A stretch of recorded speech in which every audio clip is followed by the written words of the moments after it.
The scream tore through the stillness of the Low Country, slicing the morning like a blade. It was not just a cry, it was a fracture in reality, a signal that the world as it seemed was a lie.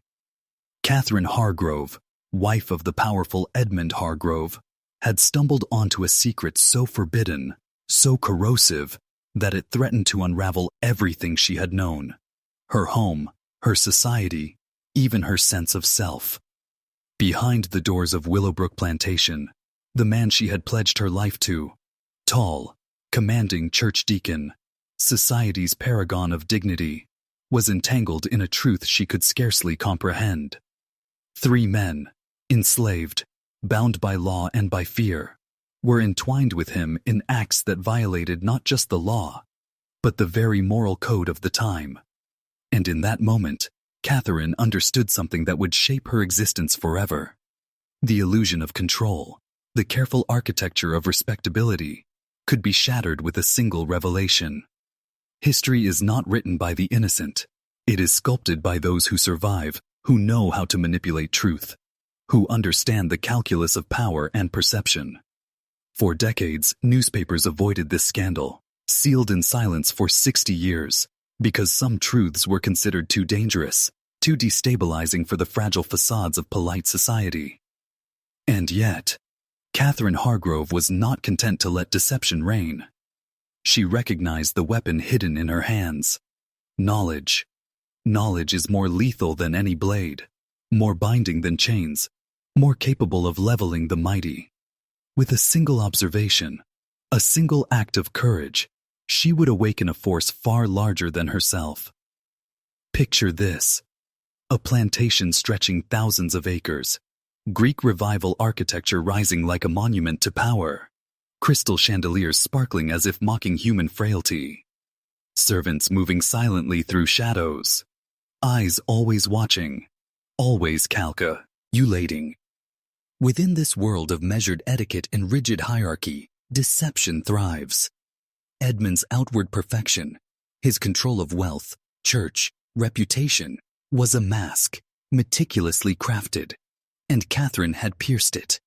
She saw, in the dim light of oil lamps, the intimacy, the unguarded laughter, the human desire that had been forbidden, hidden, and weaponized for years. This is where history becomes dangerous. Not the sanitized version you read in books, but the raw, unflinching truth of human behavior under the weight of power, secrecy, and societal expectation. Catherine Hargrove's choice to witness, to understand, to act, set the stage for a reckoning so profound that it would ripple through an entire town, forever changing the hierarchy of control and fear. In the next moments, we will descend into the machinery of deception, the structures that allow secrets to fester, and the deliberate, calculated destruction of a man who thought he could hide behind wealth, law, and appearances. Brace yourself. What you are about to hear is not entertainment. It is initiation. The world of Willowbrook is a mirror, and the reflection it casts may be darker than you are prepared to face. Willowbrook was more than a plantation. It was a machine designed to enforce hierarchy, obedience, and illusion. Every brick, every column, every polished floorboard served as a reminder that power was not merely held, it was performed. The servants, the enslaved, moved like shadows through the corridors, their presence necessary, yet invisible, witnesses to a world that belonged to someone else. Marcus, Samuel, and Daniel, each bound by law, by fear, by necessity, were not just property. They were instruments within a theater of secrecy. Each step, each glance, each silence meticulously orchestrated by a man who understood the rules of manipulation better than anyone around him. Edmund Hargrove had mastered duality. By day, he was the embodiment of civility, riding the estate, presiding over the council, attending church services, offering smiles that concealed every truth. By night, he slipped into forbidden rituals, seeking intimacy where the law and morality forbade it. His life was a delicate equilibrium, a taut wire stretched across the abyss of exposure. And Catherine, 6 years into marriage, had sensed the tension, the cracks behind the facade. She had noted the small anomalies, Marcus lingering longer in the house than necessary, Samuel appearing in the gardens when duty should have kept him elsewhere, Daniel's hands bearing marks that betrayed intimate encounters. Subtle signs that, when pieced together, spelled out a reality no one dared acknowledge. And yet, secrecy alone is never enough. The structure of power requires complicity, not just of those beneath you, but of the environment itself.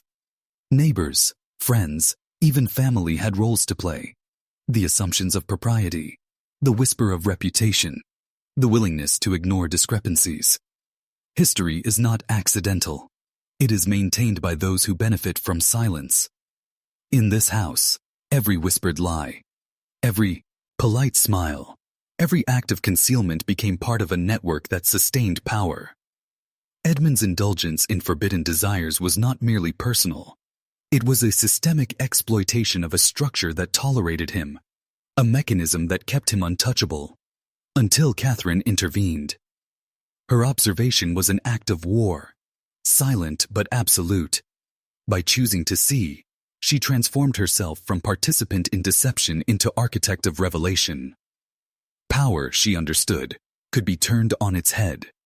A single witness, armed with clarity and resolve, could destabilize a carefully constructed hierarchy. And she was armed. While the plantation slept, while shadows stretched and whispered, Catherine's mind raced. The law could be weaponized, social norms could be wielded, and an entire town could be mobilized to execute a reckoning. She had become the hidden vector of justice, a conduit through which the consequences of forbidden desire would manifest. This was more than scandal. It was a study in control, how secrecy preserves authority, how obedience becomes currency, and how knowledge becomes a weapon that reshapes reality. In the quiet corridors of Willowbrook, Catherine had discovered the axis upon which all power turned, and she would turn it. Slowly, deliberately, irreversibly, Catherine did not act out of impulse. Her steps that night were measured, precise, almost surgical in their intent. She waited, listening to the soft creak of floorboards, counting the intervals between Edmund's footsteps, measuring the time it would take him to reach the east wing where his secret life unfolded. Each detail mattered. The world had taught her that survival and dominance depended on observation, calculation, and the patience to strike at the exact moment power could be turned against the one who wielded it. She wrapped a dark shawl over her nightgown, slipping through the house like a phantom, the shadows swallowing her as if conspiring with her purpose. The garden paths were slick with dew, moonlight glinting faintly off the magnolia leaves, turning familiar surroundings into an unfamiliar theater. Every step was a choice. Discovery would mean ruin. Retreat might preserve ignorance. But action meant control. She approached the east wing, where Edmund believed he was invulnerable, hidden behind walls and curtains, behind the complicity of those enslaved in fear. There was a gap in the door, a sliver through which the world of forbidden indulgence revealed itself. Light spilled like molten gold, flickering across bodies entangled in ways that defied societal order, revealing gestures of intimacy, laughter, and trust between master and property. And in that instant, Catherine understood the full weight of knowledge. To witness this was to hold power that no wealth or title could counteract.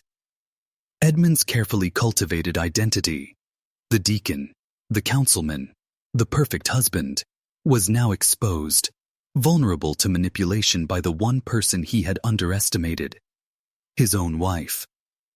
Rage, sharp and crystalline, surged through her veins, but it was disciplined. This was not about passion or revenge alone. This was strategy. This was the preparation of a reckoning so absolute that the foundations of Willowbrook itself would tremble. Catherine returned to her room, each movement deliberate, unhurried. She lit a candle and seated herself at her writing desk, hands steady, mind coldly analytical. 3 letters she would compose, 1 to Edmund's mother, 1 to the local sheriff, and 1 to Edmund himself. In each, She would lay bare the truth she had witnessed. No omission, no embellishment, only clarity. Each word would carry the weight of law, society, and moral authority. Each word would fracture the illusion Edmund had spent years constructing. In her hands, ink became weapon, paper became instrument of transformation, and knowledge became the executioner's blade. This is the moment where observation becomes action, where awareness shifts into mastery.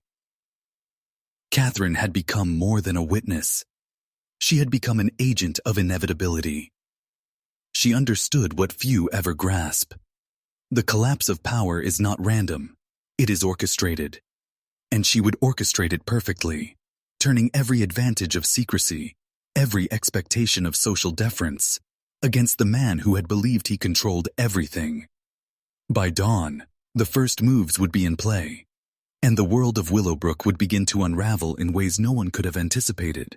Dawn arrived like a slow revelation, pale light creeping through the windows, illuminating a world about to fracture. Edmund Hargrove, confident in the secrecy that had shielded him for years, discovered the first letter waiting beneath his door. At first, he did not understand.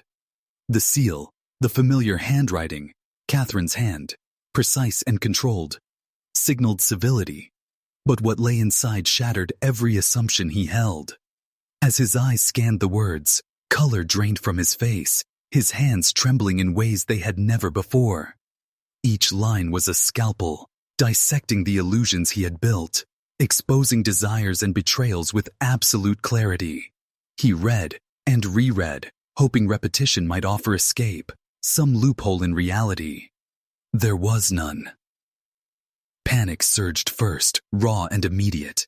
He imagined fleeing, mounting a horse, disappearing into the mist of low-country forests, leaving everything behind.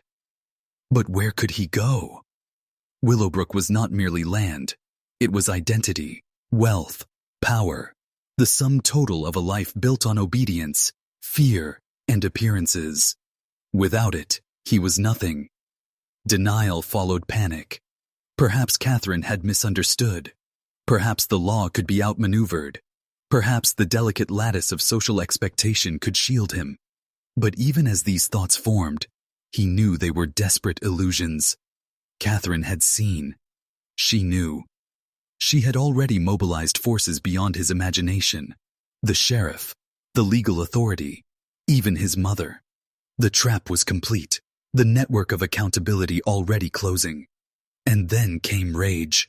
Not the emotional flare of a man insulted, but the cold, calculating fury of one realizing he had been outmaneuvered. Every resource, every relationship, every careful arrangement of social standing, rendered powerless by a single act of observation. Edmund, who had controlled others through fear and authority, now found himself utterly vulnerable. His mind raced, strategizing retreat, defense, denial. But the truth, weaponized and precise, had already taken on a momentum he could not halt. Catherine's voice, calm and cold, carried through the door when he called to her. No pleading, no flattery, no attempt at reconciliation would work. She had transformed the revelation into execution. Her letters were not mere complaints. They were instruments of annihilation, psychologically calibrated to ensure his downfall while preserving her own moral and social positioning. She had become the axis of inevitability, the conduit through which justice, vengeance, and societal order converged. Edmund's world, once stable and fortified by wealth, reputation, and fear, began to collapse in real time. This is where power shifts silently, but irrevocably. One act of courage, one confrontation with truth, is enough to destabilize even the most meticulously controlled lives. Edmund had spent years manipulating others, exercising dominance over property and perception alike. Now, he was the object of manipulation, subjected to forces that he could neither anticipate nor command. Knowledge, once held as secret indulgence, had transformed into a weapon of total exposure. By morning, Edmund would understand what most never do, that no fortress, no wealth, No social contract can shield a man from the consequences of secrets revealed by someone who wields truth with lethal precision. The collapse had begun. By 7:30 a.m., Sheriff Charles Denore arrived at Willowbrook, his presence a force of inevitability. A man shaped by law, experience, and a lifetime of witnessing the extremes of human behavior, he understood at once that this was no ordinary complaint. Catherine met him at the door, calm, composed, yet radiating a power that unsettled even the seasoned lawman. There was no hysteria, no emotional outburst, only precision. She outlined the situation with a measured cadence, detailing what she had witnessed, pointing to the East Wing where the evidence remained as vivid as the morning light. Every word she spoke carried weight. Every pause ensured comprehension. This was not a plea. This was command. The sheriff read her letters, each line meticulously documenting Edmund's transgressions, describing acts forbidden by law, sin, and society. His eyes narrowed, his jaw tightening as the reality set in. Edmund Hargrove, the man every citizen of Beaufort knew as upright, respectable, and untouchable, was exposed as something entirely different. The law, unyielding and impartial, required action. But here was the paradox. Edmund was white, wealthy, a man of social standing. The men implicated alongside him, Marcus, Samuel, Daniel, were enslaved, legally considered property, devoid of rights, yet intimately bound to the crime as defined by law. The situation demanded precision, and Catherine ensured there would be no mistakes. She guided the sheriff, leading the deputies through the corridors, to the East Wing, to the room where secrecy and desire had danced unchecked for years. The scene was undeniable. The bed, disheveled. The oil lamps, still glowing low, casting shadows across the room that seemed almost conspiratorial. Everything Catherine had described was tangible, unavoidable. The sheriff's face darkened further, not with uncertainty, but with the cold recognition that the LEM all demanded complete and public enforcement. Edmund's fall could not be contained. The magnitude of the act required spectacle, a demonstration of consequence, an assertion that even those at the top were subject to the same forces that governed everyone else. Edmund did not resist. When deputies approached his study, he stood, face blank, wrists extended for shackles. There was no argument, no negotiation, only the muted acknowledgement of inevitability. Catherine met his gaze without flinching, a silent declaration that she now controlled the terms of his existence. She had weaponized observation, legality, and moral authority. He was about to learn the most important truth of all, that power is never absolute, and secrets are only safe until someone more cunning, more deliberate chooses to act.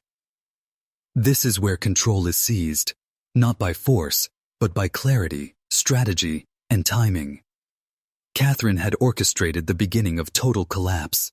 Edmund, the master of so many lives, was about to experience the unrelenting consequences of exposure. The enslaved men, Marcus, Samuel, and Daniel, were taken next, their lives tethered to a system that offered no protection. Families watched in silent horror as chains were fastened around wrists that had known labor, obedience, and fear, yet never anticipated betrayal from the one they served.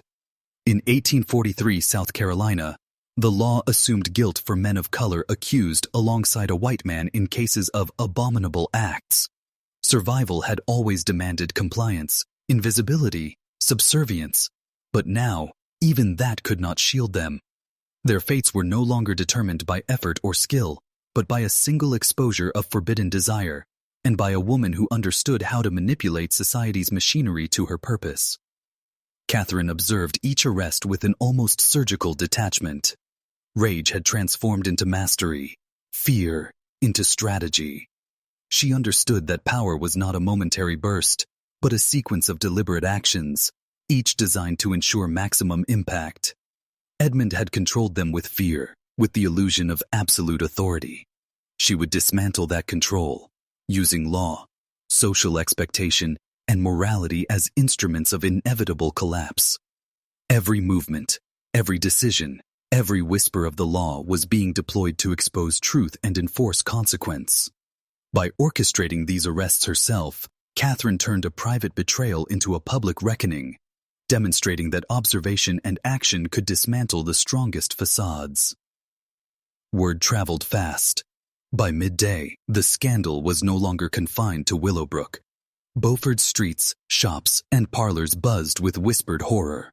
Edmund Hargrove, the esteemed planter, church deacon, and pillar of the community, had been caught in acts of forbidden intimacy with 3 enslaved men. The town absorbed this knowledge like a contagion. Disbelief mingled with fascination, revulsion with intrigue. Catherine had turned secrecy into spectacle. She understood an immutable law. Public perception, once activated, becomes a force beyond individual control. Yet she had triggered it deliberately, weaponizing society itself to enforce justice and obliterate deception. Inside the cells, the 3 men faced an impossible reality. Survival depended not on innocence, but on chance, societal prejudice, and the mercy of those in power. Edmund, who had manipulated lives for years with careful calculation, now experienced the helplessness of exposure. The psychological machinery Catherine had set in motion was grinding inexorably. A precise combination of law, morality, and observation, ensuring collapse. Every observer, every townsperson, every lawman became an unwitting participant in the orchestration. This is the anatomy of power unmasked. The one who sees and acts holds control, while those who assume dominance without accountability are destroyed. Catherine had become the vector of transformation, her knowledge a weapon sharper than any blade, her timing flawless. The world she revealed was dangerous, unflinching, and morally absolute. Exposure is lethal, and truth, once witnessed, becomes inexorable. By afternoon, Beaufort was electrified. Word of Edmund Hargrove's transgressions spread like wildfire, carried in hushed tones, shocked whispers, and incredulous gasps. The town, steeped in rigid social hierarchy and moral expectation, had never confronted a scandal of this magnitude. Catherine understood the raw force she had unleashed. She had transformed private knowledge into public consequence, weaponized observation into social execution. Every citizen who learned the truth became a participant in her orchestration, a witness to the unraveling of a man who had once believed himself untouchable. The stage was set for spectacle, and Catherine ensured that it would unfold exactly as she intended. The sheriff, deputies, and town officials became instruments, moving under her guidance, each action reinforcing the inevitability of Edmund's downfall. She knew the power of ritual in enforcing social order, of collective attention in amplifying consequence. By orchestrating every element, timing, witnesses, public awareness, she transformed punishment into a performance, ensuring that Edmund's identity, carefully curated for decades, would be demolished not privately, but before the eyes of every person whose approval he had once sought. Inside the cells, Edmund began to comprehend the immensity of what was coming. Fear, once a distant abstraction used to control others, now gripped him with suffocating force. Every connection, every friendship, every assumption of privilege was now meaningless. The knowledge that Catherine had mobilized both law and society as instruments of destruction left him unarmed, exposed, and entirely dependent on the mercy of forces he could neither anticipate nor influence. This was not a simple arrest. This was a psychological dismantling, a deliberate stripping away of identity, status, and control. Meanwhile, Catherine moved deliberately roughed the shadows of Willowbrook, ensuring that every detail of the impending public reckoning was secured. She understood the power of narrative, how framing, timing, and visibility could convert scandal into legend. The town would remember this day not merely as an exposure of sin, but as a moral and social event, orchestrated to enforce the boundaries of order and obedience. Every whisper in the market, every reaction in the pews, every judgmental glance would reinforce the inevitability of Edmund's collapse. And now, before we descend even further, I need you to engage in a symbolic act. Write the phrase, "I see the truth," twice in the comments. Do it deliberately. Anchor it. This is more than participation. It is a ritual of awareness, a conscious alignment with the uncovering of hidden structures and forbidden knowledge. By doing this, you lock in your recognition of power, secrecy, and truth, and you join the ranks of those who will see beyond illusion. Catherine's orchestration was complete. The town prepared to witness, the law prepared to act, and Edmund prepared, though he did not yet know, to be destroyed. Knowledge, timing, and observation had combined into an unstoppable force, one that no wealth, no status, no charm could resist. By late afternoon, Beauford's town square began to fill. A silent, tense congregation drawn by rumor, fear, and the irresistible gravity of scandal. Every merchant, farmer, and family had come to witness the unraveling of a man who had once embodied respectability. Catherine had orchestrated this, knowing the power of collective attention. The square itself became a theater of inevitability, a stage upon which Edmund's carefully constructed identity would be demolished before the eyes of everyone who had once deferred to him. The crowd's murmurs rippled through the air, blending fascination, revulsion, and a primal appetite for justice served publicly. Edmund, shackled and flanked by deputies, stepped onto the cobblestones with a face drained of color, his body taut with the tension of anticipation and terror. He had been trained to control, to command, to wield fear, but never to be powerless before a witness network so vast. The very town that had once admired him now became the instrument of his destruction. Every whisper, every glance, every pointed finger reinforced the truth Catherine had weaponized. He was exposed, and there would be no retreat. His authority, once absolute in the confines of Willowbrook, evaporated under the scrutiny of an entire community. Catherine stood at the periphery, calm and deliberate, her presence the silent engine of the event. She had moved unseen through the town, ensuring every element of spectacle was arranged to maximum effect.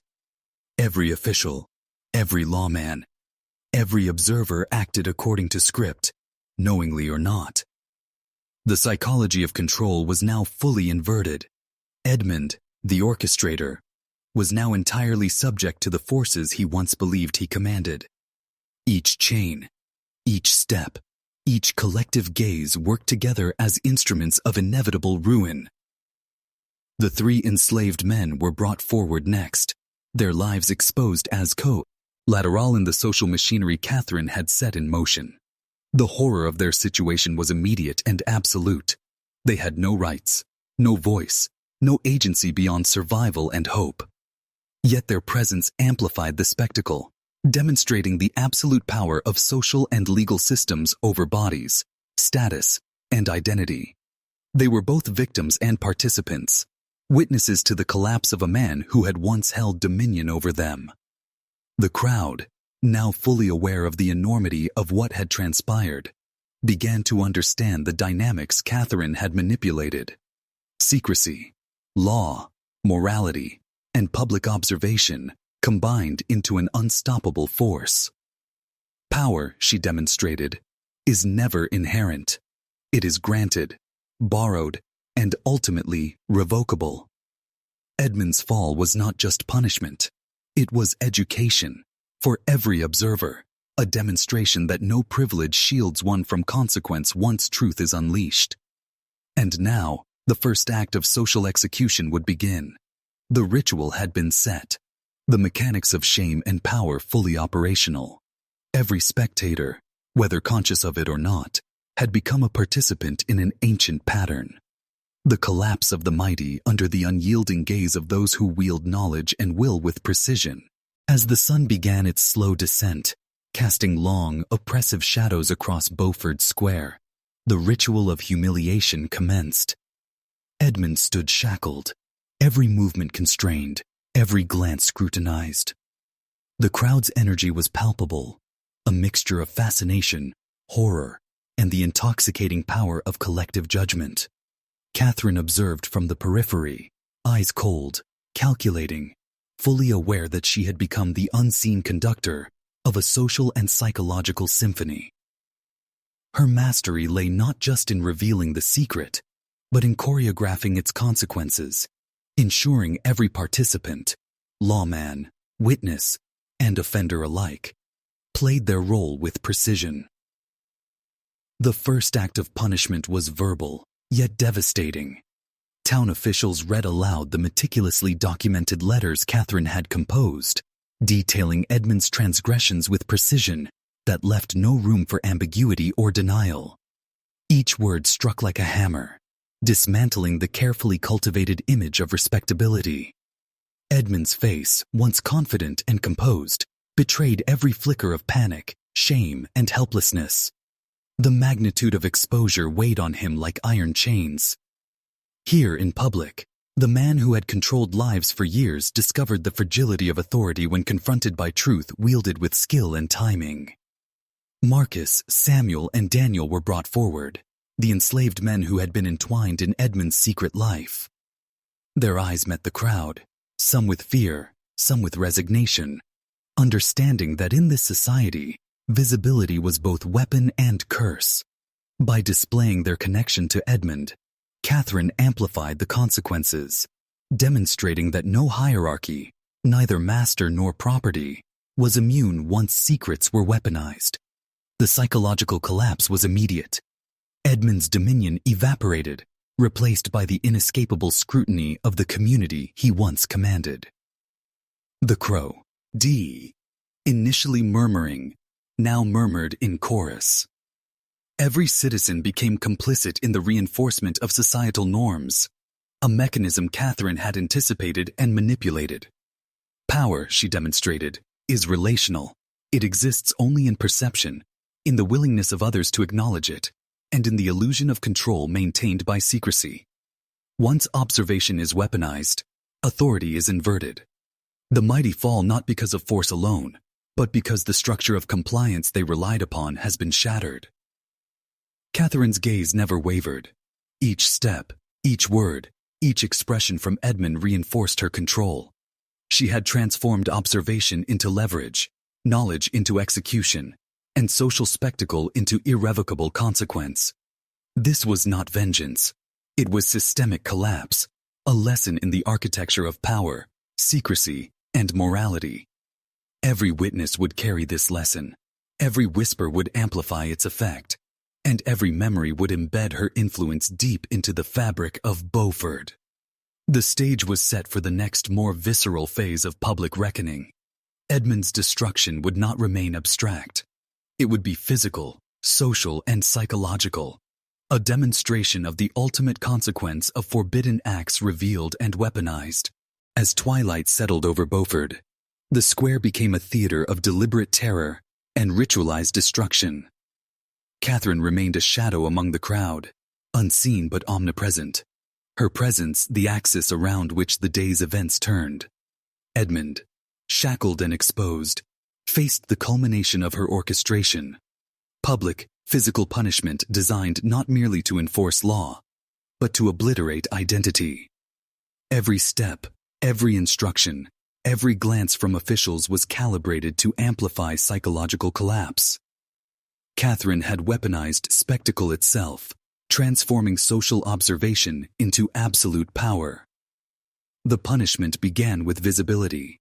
Edmund was paraded through the square, the chain clinking with each step, every eye fixed upon him. The whispers grew into murmurs, then into full-blown astonishment, as townspeople absorbed the reality of his transgressions. Wealth, status, and influence, all the tools he had wielded to manipulate lives, now meant nothing. The social apparatus he had depended on to shield himself had been turned into an instrument of exposure. Each observation, each judgmental look, compounded the effect. Catherine had engineered a public unmasking, and the crowd had become a living amplifier of inevitability. The sheriff enforced discipline with precision, delivering strikes and commands that were methodical, calculated to maximize shame without immediate fatality.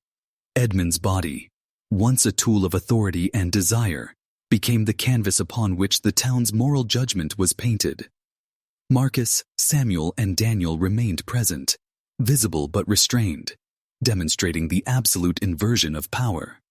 The enslaved had been implicated, yet the orchestrator of collapse, the wife, remained untouchable, fully in control. The social hierarchy had been flipped, exposing the fragility of domination founded on secrecy and coercion. Catherine's psychological mastery was evident in every detail.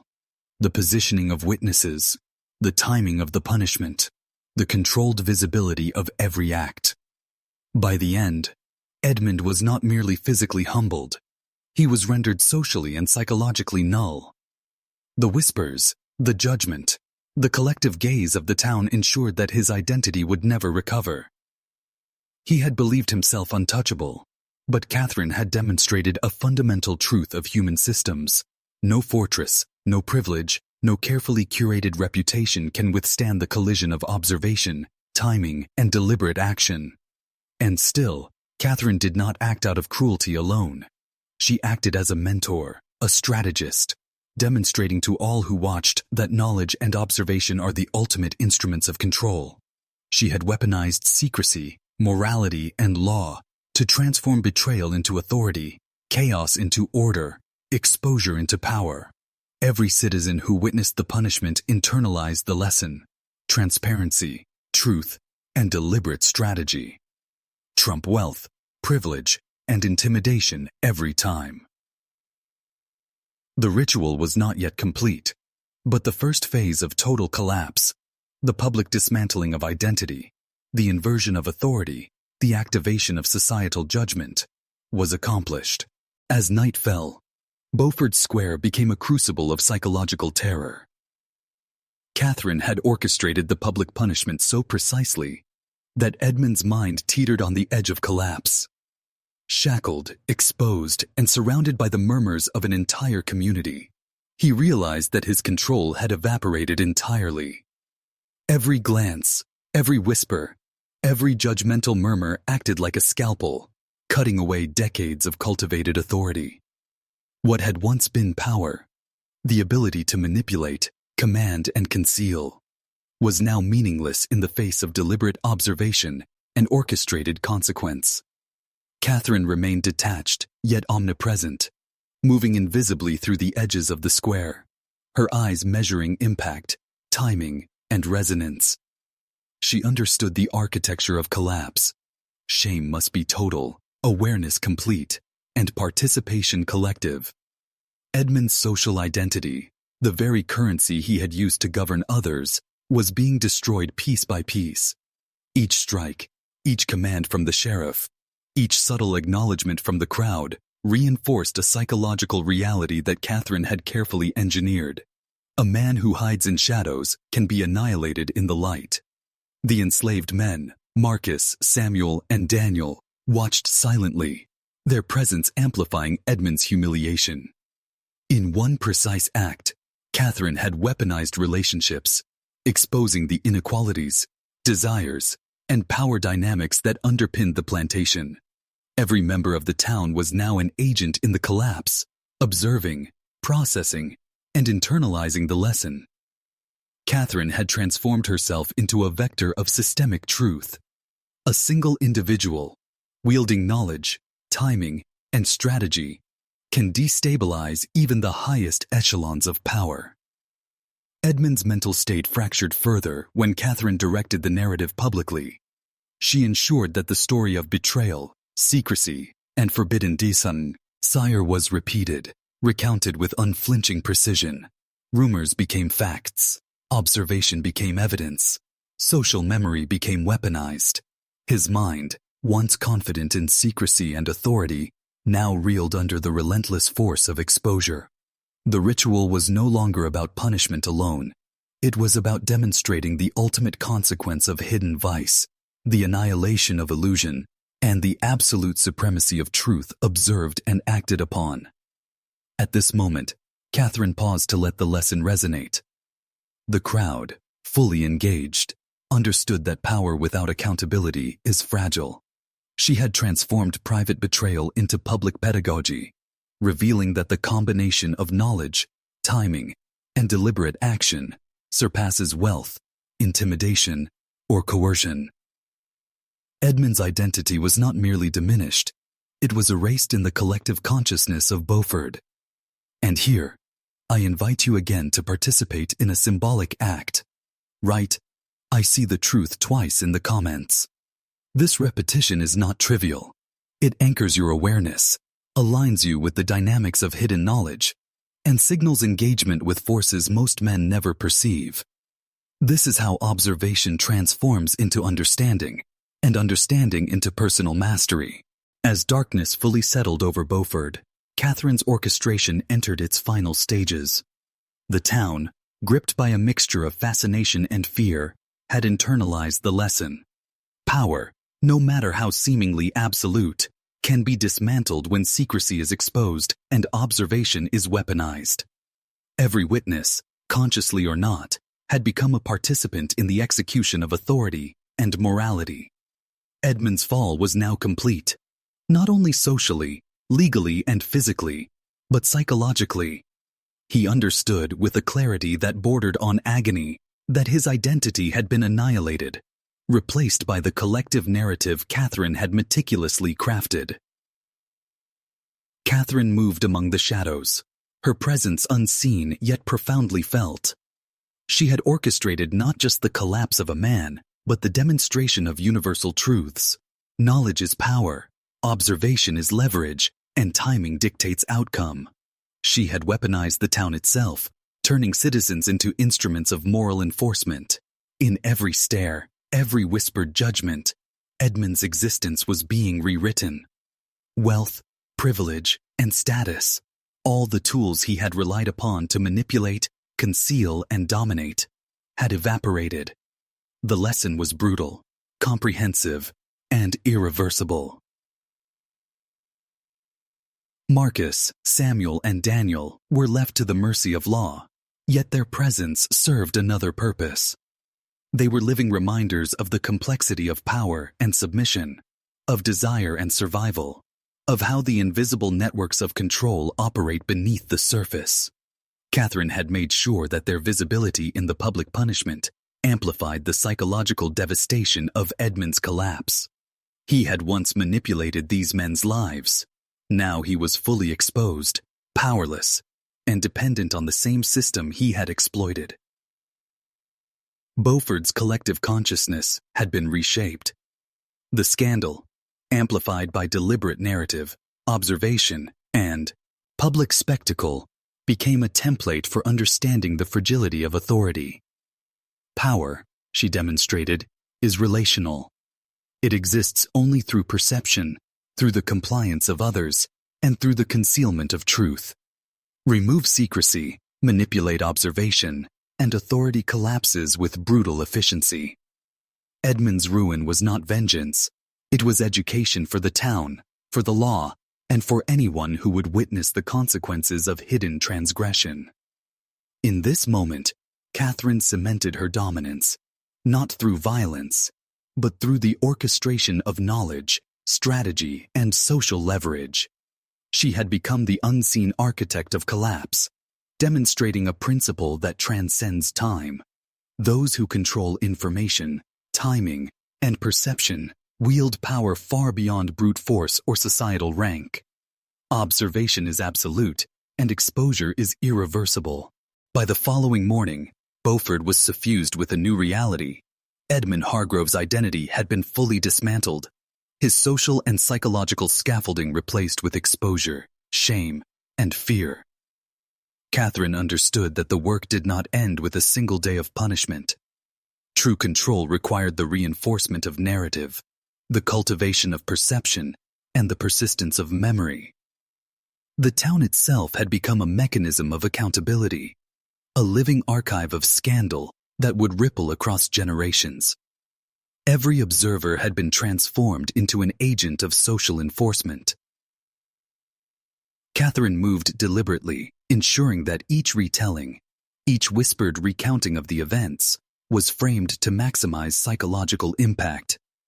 She instructed allies and intermediaries to highlight not just Edmund's acts, but the inevitability of exposure and consequence. Secrets, once weaponized, become self-propagating. Each citizen who recounted the story, each shopkeeper who repeated the narrative, each neighbor who exchanged a glance of moral recognition became part of a chain reaction, amplifying the psychological weight of Edmund's downfall. By controlling perception, Catherine extended her influence far beyond the physical space of the square. Edmund, now confined to the Beaufort town jail, experienced isolation amplified by reputation destruction. Knowledge of his actions had escaped the walls of Willowbrook, and with every conversation overheard in the town, every murmur in public spaces, his social footprint contracted. The psychological architecture Catherine had constructed was relentless. Isolation, observation, and public memory ensured that even absent physical punishment, collapse continued. The mind, once confident in secrecy, could not endure unmitigated exposure. Marcus, Samuel, and Daniel, though legally constrained and vulnerable, had become living instruments. It's in the orchestration of dominance and observation. Catherine's strategy was a masterclass in relational power. Those once oppressed could be transformed, unintentionally, into amplifiers of authority and consequence. The lesson was clear, and it resonated through every tier of Beaufort society. Authority without accountability is fragile. Secrecy, once breached, becomes an unstoppable force. Catherine's work had created a living demonstration of systemic mastery. One woman, armed with knowledge, timing, and social intelligence, had overturned decades of privilege, manipulated law, and weaponized observation to achieve irrevocable consequence. She had revealed fundamental truths about power, that it is only as durable as secrecy allows, only as enduring as compliance permits, and only as unassailable as perception sustains it. Weeks passed, yet Beaufort remained gripped by the aftershocks of Edmund Hargrove's destruction. The town had internalized a lesson more enduring than any law. Secrets, once weaponized, wield power greater than status, wealth, or brutality. Catherine's orchestration had ensured that this was no fleeting scandal. It was a permanent social imprint.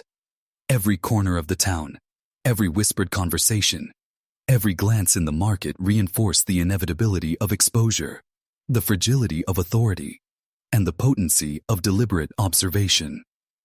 Edmund, confined in the town jail, had begun the slow, irreversible unraveling of mind and identity.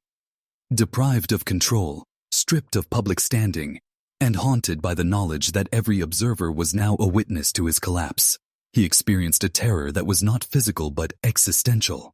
Catherine had transformed the machinery of law and society into instruments of psychological annihilation. His fall was total, body constrained, reputation obliterated, and spirit fractured. The town had become his instrument of torment, each citizen a cog in a system of observation designed to prevent recovery. The enslaved men, Marcus, Samuel, and Daniel, remained legally vulnerable, yet Catherine's manipulation had created a paradoxical protection. By making their association with Edmund public, she ensured that any attempt to punish them in isolation would draw scrutiny. In the process, she demonstrated the power of strategic visibility. Those who once appeared powerless could become instruments of control when positioned carefully within the social and legal architecture. Survival, she showed, depended not only on obedience, but on understanding the mechanisms of influence and perception. In Beaufort, the story became myth, a living allegory of power, secrecy, and consequence. Citizens internalized not only the moral weight of transgressing, but also the structural truth Catherine had revealed. Authority exists only as long as it is unobserved and uncontested. By exposing Edmund, she had rewritten the rules, creating a precedent that resonated far beyond Willowbrook Plantation. Social memory became a weapon, one that would haunt and instruct simultaneously. Catherine's consolidation of power was subtle but absolute. She had acted not out of revenge, but from mastery. Knowledge, timing, and orchestration transformed her into an architect of inevitable consequence. She had demonstrated the unassailable truth that true authority is relational and conditional. It is maintained by perception and secrecy, and annihilated by exposure and strategic observation. Every observer, consciously or not, had become part of her system, an instrument through which hidden truths were revealed and enforced. Months later, the echoes of Willowbrook's scandal had seeped into every facet of Beaufort life. Catherine's orchestration had transcended a single event, becoming a permanent framework of social understanding. Secrecy is vulnerability, and knowledge is dominion. Merchants, farmers, clergy, and servants alike carried the lesson in their posture, their speech, their silent judgments. The town had internalized the consequences of hidden vice, not merely as moral instruction, but as a living mechanism of control. Every citizen became a vector of observation, a reinforcement of the systemic truths Catherine had unveiled. Edmund Hargrove's identity, once anchored in privilege, wealth, and social compliance, had disintegrated entirely. The jail, the town square, and the whispers of citizens acted as a continuous instrument of psychological torture. No escape existed, not in distance, not in time, not in memory. Catherine had weaponized the permanence of perception, showing that exposure is not a single event, but an ongoing process. Every eye that remembered, every conversation that recounted the scandal, extended the reach of her influence. Authority, she demonstrated, is never inherent. It is granted, borrowed, and always conditional. The enslaved men, Marcus, Samuel, and Daniel, remained shadows within the social machine. Yet their presence in the public collapse of Edmund revealed a subtle inversion of power. They were living proof of the delicate balance between visibility and control, survival and participation. Catherine had illuminated the paradox. Those seemingly powerless can become essential instruments in the orchestration of dominance when knowledge, timing, and strategy are leveraged correctly. Power, she demonstrated, flows through perception and relational positioning as much as through law, force, or wealth. In Beaufort, the memory of the spectacle became a constant, a psychological framework shaping behavior and reinforcing norms. Every family, every witness, every participant had absorbed the lesson. Concealment is precarious. Secrets are weapons, and mastery belongs to those who observe, understand, and orchestrate. Catherine had created not merely a public punishment, but a systemic demonstration of authority, perception, and the inevitability of consequence. Her legacy, subtle yet absolute, was the activation of observation as power. She had revealed that collapse can be engineered, that secrecy is fragile, and that control exists only as long as it remains unchallenged and invisible. The town itself, transformed into a living instrument of enforcement, carried forward the lesson long after the bodies, the chains, and the spectacle were gone. Years passed, yet the psychological imprint of Willowbrook's scandal endured in Beaufort. Catherine's orchestration had transcended the temporal confines of punishment, embedding itself into the town's collective consciousness. Every resident had internalized the lesson. Secrecy is fragility, knowledge is supremacy, and observation wields ultimate authority.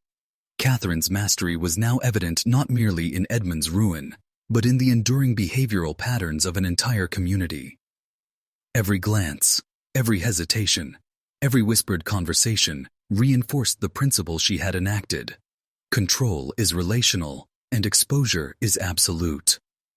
Edmund, released eventually from the jail, emerged not just broken, but fundamentally unrecognizable.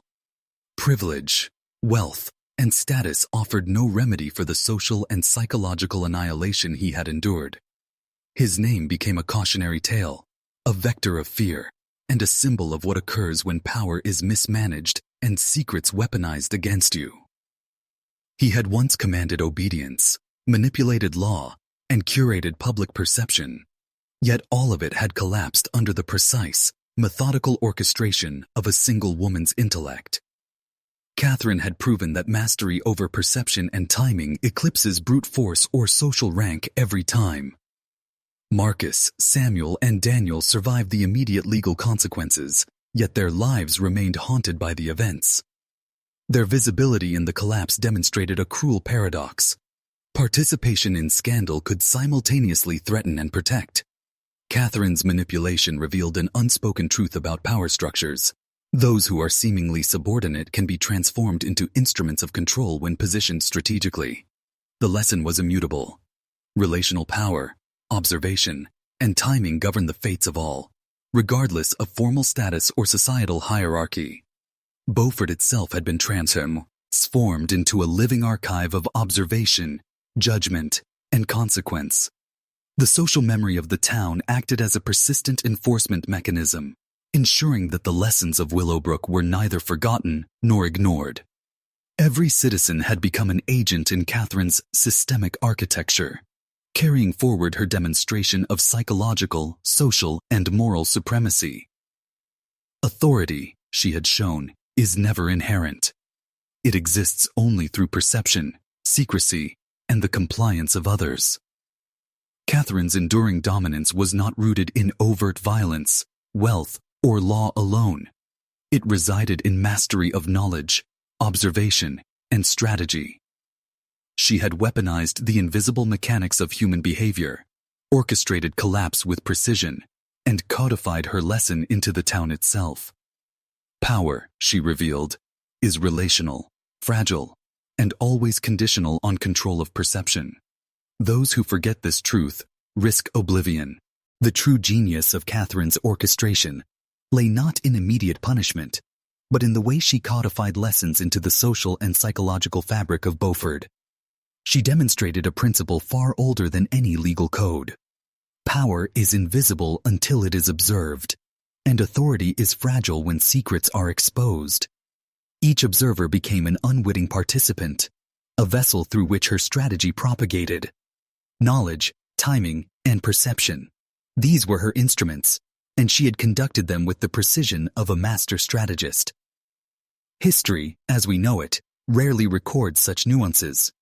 It favors dates, statutes, and events, but often overlooks the subtle mechanics of influence and collapse. Catherine's work shows the unseen levers that govern societies, the manipulation of perception, the orchestration of exposure, and the weaponization of secrets. She had turned Beaufort into a laboratory of relational power, demonstrating that compliance, fear, and observation are far more effective than brute force in maintaining control or exacting justice. The townspeople, long after Edmund Hargrove faded from daily consciousness, carried her lesson in their behavior, their judgments, and their whispers. Every merchant calculating interactions, every neighbor assessing character, every lawman considering enforcement, they all perpetuated the architecture Catherine had constructed. She had embedded herself in the collective psyche, teaching a principle that transcended individual acts. Mastery over perception allows one to shape reality itself. Consider the broader implications. In every society, in every era, there are hidden forces that govern compliance, loyalty, and obedience. Secret knowledge, carefully applied, has the power to topple kings, dismantle institutions, and rewrite history. Catherine's orchestration at Willowbrook is a microcosm of this universal principle. Her lesson is stark. Those who understand observation, timing, and relational influence can engineer outcomes that appear impossible, reshape entire communities, and render the mighty powerless without lifting a hand in violence. This is dangerous knowledge, the kind that changes perception forever. Once you understand the mechanics of exposure, the fragility of authority, and the inevitability of consequence, you can never unsee it. Men who wield wealth, status, or strength are only as powerful as their secrets remain hidden. Catherine showed that the most potent weapon is invisible, psychological, and systemic, and that it can be wielded by those who understand its mechanics. And so, the story of Willowbrook Plantation, concludes not with the clatter of chains or the public spectacle, but with the quiet, unassailable truth Catherine left embedded in Beaufort. Power is never absolute, authority is fragile, and secrecy is the ultimate vulnerability. Edmund Hargrove's ruin was complete, yet the lesson extended far beyond one man. It resonated in the architecture of perception, in the whispers of the townspeople, and in the very air of a community forever transformed by observation and orchestrated consequence. Catherine's mastery was subtle, systemic, and eternal.